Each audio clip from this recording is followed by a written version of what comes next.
Magandang gabi guys, nandito tayo ngayon sa Baguio City and it's 1 a.m. Kakarating ko dito. And here in first day, nag-motor ride ako kasama ng aking cousin. At na ngayon nandito tayo sa Burnham Park, ang pinakasikat na park sa Baguio City. And habang namamasyal, hindi mo maiinda yung init kasi malamig nga naman dito. Kahit tirik ang araw, malamig pa rin guys. Welcome to Ride Park everyone. Welcome to Burnham Park. Halatang puyat guys. Pwede ka rin mag-bicycle riding dito at mga leisure activities dito sa park. So tingnan nyo na lang guys yung mga kasama ko dyan. Next guys is the boat ride dito sa Burnham Park. Ito yung Swan Boat.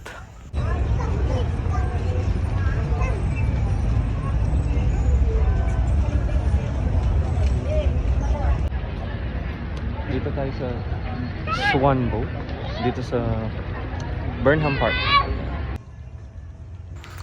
Kung gusto mong mag-chill, relax, at mag-Instagram post, dito kayo sa Burnham Park guys. So, ang ganda ng view. Tamang selfie muna. At ngayon, dinalaw ako ng gutom. So, kakain muna ako dito sa mga food stalls around the Burnham Park. Ayan guys, shawarma. Kain tayo. After that, papunta na ako sa SM Baguio at nilakad ko na lang kasi malamig naman. Ayan. Meron akong nakita dito, giant trash can na na-open kapag tinatapakan yung paddle sa baba. So, ayan. Kudos to Baguio government. Papunta na tayo sa SM Baguio at before that, madadaan na natin ang Session Road.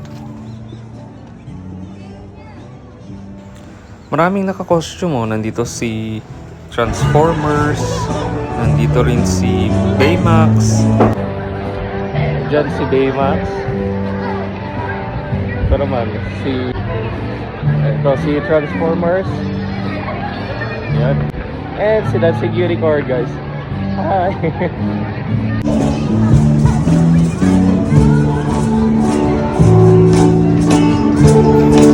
Meron din mga banda dito, so pwede kayong mag-showcase ng iyong talent. And to appreciate their efforts, pwede kayong magbigay ng tips sa mga boxes nila sa baba nila.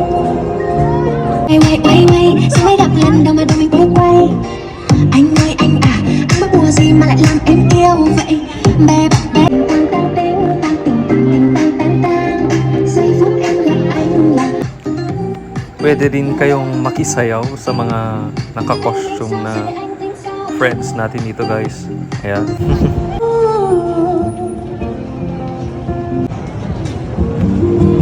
Meron ding mga street art dito, mga chalk drawings along the road. Ito guys yung Session Road. So, para siyang culture sharing location ng Baguio City. Parang talent sharing, kung ano yung gusto mo, kung sino ka, ipakita mo dito sa Session Road guys. Magkakalapit lang sila guys, so pwede mo siyang lakarin. O tingnan mo, ang daming naglalakad dito kasi malamig nga naman. At malapit na tayo sa SM City Baguio guys. At nandito na nga tayo sa loob ng SM City Baguio 2023. Ito ang kanyang itsura ngayon.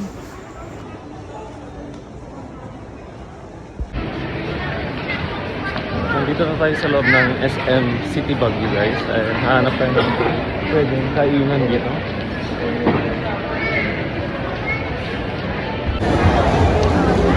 Ayan, nandito na tayo sa food court. Ang daming tao guys. So kumain ako dito sa Inihaw.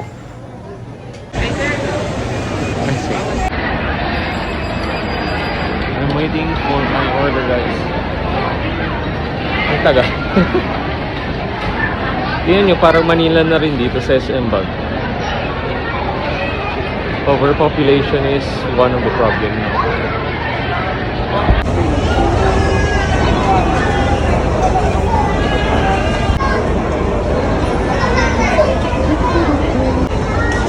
Ayan, after waiting for 30 minutes, nandito na yung kakainin ko guys. Parang fine dining lang, no? After kumain, nandito tayo sa main hall ng main building. At nag-sightseeing muna tayo. Then, lumabas tayo para makita yung sikat na fogging ng Baguio City. Pero parang wala pa yata. Pasyal na kayo dito sa SM Baguio guys. Kapag cloudy kasi yung weather dito, malamig. Katabi ng SM Baguio itong University of Cordillera. Diba? Merong tambay yung mga students after classes. Lapit lang, no? Dahil na-bored tayo ng saglit, namasyal tayo ulit sa department store ng mall.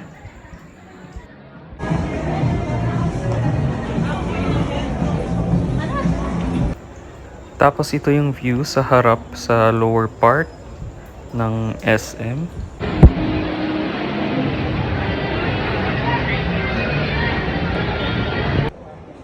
Dito yung famous na pinagpipicturan ng mga turista, SM City Baguio na facade. Ngayon naman guys ay nawi-witness na natin yung fogging. Ito yung napaka-magical na pangyayari dito sa SM Baguio kung saan wala kang makikita kundi clouds lang dahil it's a city beside the clouds. So usually kapag maulan, ito yung view nyo. Ito yung sikat sa SM Baguio kung kapag nag-fog.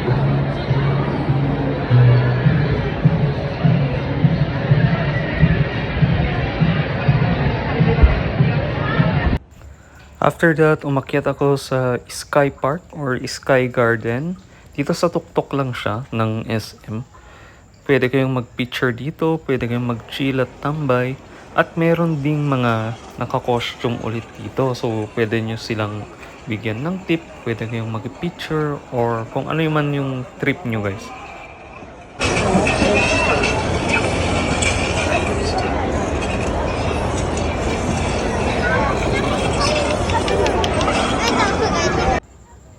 So, nagfa-fog na naman guys dito sa part na ito. And kulay white na naman yung nakikita natin. So, yan. Nag-e-enjoy yung mga tao. Ang saya-saya ng atmosphere dito guys. After nyan, pumunta ako sa arcade area. I think this is Time Zone. And maraming mga bata of course. Dito tayo titingin ng mga pwede nating laruin, di ba?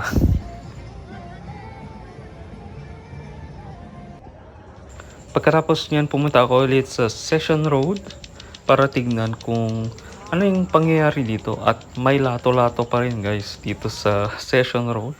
And it's sunset guys. Tingnan nyo, medyo reddish ako dyan, no? After nito, sinamahan ako ng aking cousin para ipasyal sa downtown.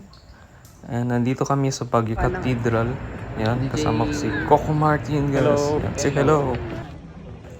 Diretso na rin kami sa Ukay-Ukay area.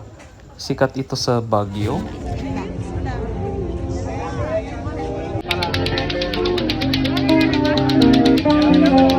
Tapos tamang street food na rin. And so, thank you so much Baguio. Pauwi na ako. Just a short visit pero nag-enjoy naman ako. So, I hope you enjoyed also guys. So, goodbye.